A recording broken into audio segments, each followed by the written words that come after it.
Salut et bienvenue sur votre chaîne de l'actualité People. Dans cette nouvelle vidéo nous allons parler de la star de la chanson franco-congolais, le prince Dadju.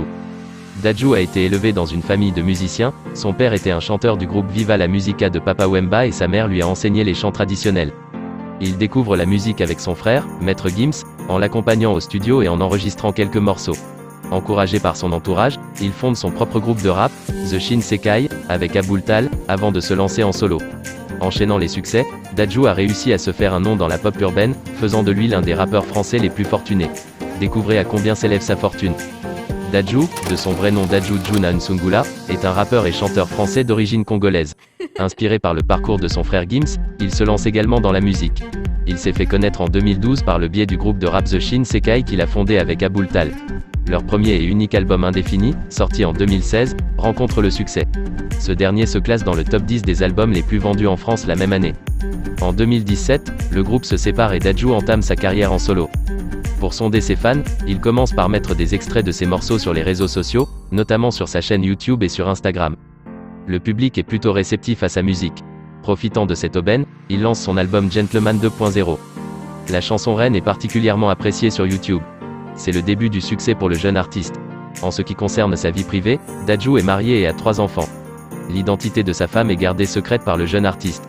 En revanche, il a partagé l'histoire de leur rencontre en 2014, lorsqu'il n'était pas encore célèbre. C'était en 2014 et je n'étais pas encore connu. J'ai eu ce qu'on peut appeler un coup de foudre. Je savais que c'était elle la mère de mes futurs enfants, confie-t-il à Paris Match. Avec son album Gentleman 2.0, Dadju se rapproche de la musique urbaine. J'ai fait du rap, mais mon album n'est pas du rap à proprement parler. C'est de la musique, raconte-t-il dans une interview pour la RFI. Cet album lance sa carrière en solo avec son titre Reine qui cumule à ce jour plus de 300 millions de vues sur YouTube. On y découvre un chanteur sensible qui sait parler aux femmes. Dans cet album, il s'inspire de sa vie amoureuse.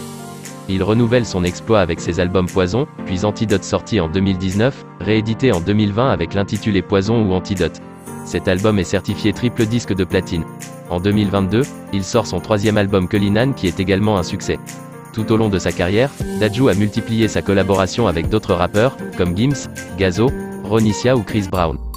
Dadju peut être considéré comme étant parmi les rappeurs français les plus riches. Sa fortune est, en effet, estimée à plus de 8 millions de dollars. Il a atteint le million d'albums vendus dès son 2e album Poison ou Antidote. Cumulant les succès, la carrière de Dadju est à son paroxysme. Il s'essaie également au cinéma avec le film Ima dans lequel il joue son propre rôle. Ce film réalisé par Nils Tavernier est sorti en mai 2022. Suivant les traces de son frère, il a su diversifier son patrimoine en multipliant ses investissements en dehors de la musique. L'artiste a notamment lancé sa propre marque de vêtements appelée Username. Il invite les clients à définir leur style et leur personnage. En tant que Congolais, la SAP fait partie de sa culture et Dadju a eu beaucoup de plaisir à créer sa ligne. Je suis Congolais et, dans la culture congolaise, la SAP est vue comme le reflet de l'âme. Les couleurs, les imprimés, les matières, la coupe, la marque, confie-t-il. Il possède une luxueuse maison au Maroc dans la ville de Marrakech dans laquelle il a partagé quelques clichés. Son garage compte 2 bolides notamment la Mercedes AMG 4 de 200 000 € et tout récemment, il s'est offert une Brabus 4x4 de plus de 200 000 €. Il a également une collection de montres et bijoux de valeur, notamment une Audemars Piguet Marvel de plus de 500 000 €. Dites-nous dans les commentaires quelle chanson de Dadju vous aimez le plus. Si vous avez aimé cette vidéo, merci de laisser un gros pouce bleu et surtout abonnez-vous à la chaîne pour ne pas rater nos prochaines publications. À bientôt.